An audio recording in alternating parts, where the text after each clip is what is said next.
2 years ago, BlackRock Inc.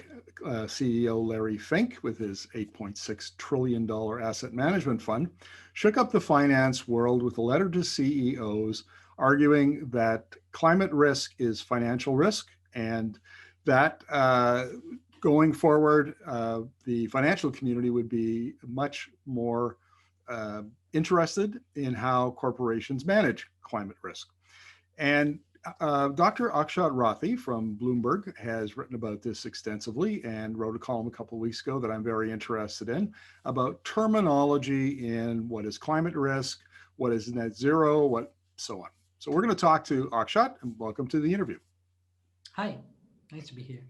So you wrote an interesting column that dealt with Fink's letter. What's your take on that letter? So Larry Fink's letters are read by thousands of CEOs around the world because BlackRock is now the de facto largest shareholder in the world. You know, pretty much every company that's publicly listed, BlackRock owns a good hefty share stake in. And what Larry Fink says is then translated into how businesses run. And for the last 2 years, he's been focusing on climate change. And very specifically, last year, he said disclosures should be made. So these are disclosures around emissions, around risks that climate change would pose to your business, and that these should meet a particular standard so you could compare it across different industry or different businesses. This year, he went a step forward and he said it's not just disclosures, which are absolutely necessary, but the world must prepare for net zero emissions by 2050. But in saying that, he made a very basic climate science error where one time he said net zero carbon dioxide emissions by 2050, and another time he said net zero greenhouse gas emissions by 2050. Now, there are two different problems. Carbon dioxide is, about three-quarters of all greenhouse gas emissions, but there's still a quarter of greenhouse gas emissions which are not carbon dioxide. These include methane, nitrous oxide, carbon monoxide, and a few other gases. So what he says, if those are taken as precise instructions to operate on, then there is room for misinterpretation, and that causes confusion, and that's not good for business. Yeah, I interviewed you last year, and we talked about China's commitment to no, I take that back, carbon neutrality by 2060. And you made this very point, is that China, whether it was an error, probably not, they wanted to give themselves some wiggle room. Is Fink doing the same thing, or is this really just a mistake on his part?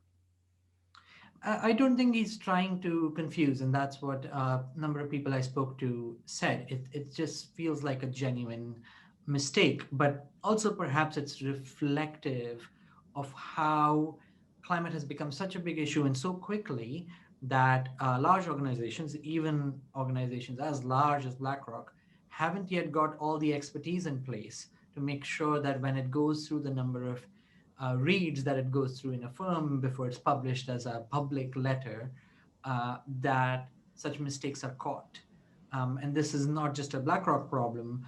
A study recently found that amongst the 1,200 or so board members in the 100 largest US companies, only three had climate expertise, and less than 6% had any environmental expertise to offer.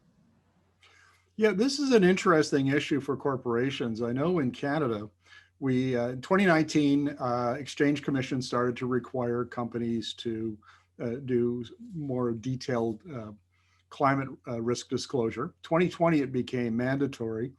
And I interviewed a lawyer last year who talked about how doing that actually now imposes some liability on boards and directors around disclosure of climate risk. And I guess this is a new environment for boards to operate in. And it's fairly recent. And I imagine there's going to be some growing pains. Yes. And I think what we are going to have to learn is to be more, not just more precise, but also to refer to climate scientists, because um, they are the keepers of how climate models are created, the targets behind the Paris Agreement, and increasingly they're also working with businesses. So there's a group called the Science Based Targets Initiative, which works specifically to figure out how to translate what is a 1.5 degrees Celsius or 2 degrees Celsius goal, and then apply it to a very specific company, say Coca-Cola in the food and beverage sector. Each of those sectors have a different will have to reach that goal at different speeds, and these kinds of groups are cropping up to translate those goals. Is it fair to say, Akshat, that 2020 was really the year that I don't know how to put this, but climate came into its own as an issue, a policy issue, a political issue, a financial issue. Corporations seem to have made a big shift in 2020. Am I correct in that? Or I mean, I know it didn't just jump on the public agenda. It's been building for a long, long time, but there seems to have been a seismic shift in 2020. That's my sense of it. Yeah, when I was reflecting on what happened in 2020, with a pandemic around, it wouldn't have been unreasonable that a longer term challenge like climate change took the back seat. People were dying, we needed vaccines, there was an economic recession. And yet, what happened is the opposite. People realized that, look, if something like a pandemic can cause this kind of chaos, climate change is a bigger problem. And luckily, because we were in this phase of growing interest and recognition of the problem, um, people were able to reflect and embed climate action into everyday things. So, one example that I was surprised to see was the Brexit deal. When in December the Brexit deals got signed, one of the conditions on which it is resting is that the UK will respect the Paris Climate Agreement, both the UK and the EU. If either party gets out of the Paris Climate Agreement and does not meet its goals, then the Brexit deal is off. And so that way, climate action is embedding into everyday uh, rules and lawmaking, trade pacts, and that's why I feel more that climate action is going to be further pushed going into 2021 and further. Now, speaking of things accelerating around the climate file in 2020, I'm old enough to remember the dot-com boom of the 1990s. And, when you talk about Fink and where capital is going, capital is thundering out of fossil fuels and into clean energy and clean technologies. And I think that became really, really apparent last year. And clearly a trend going forward. Am I accurate in that as well? That I mean, the smart money is going into climate related technologies and businesses. So Fink in his letter pointed that out. Actually, he said if you look at the indices that did well last year, ESG or environmental, social, and governance factors, those indices which took those factors into consideration did much better. And we've seen in especially the second half of 2020, a lot of money went into clean tech through these special acquisition vehicles that have been created. Mainly they were electric cars and or electric vehicles, buses and the likes.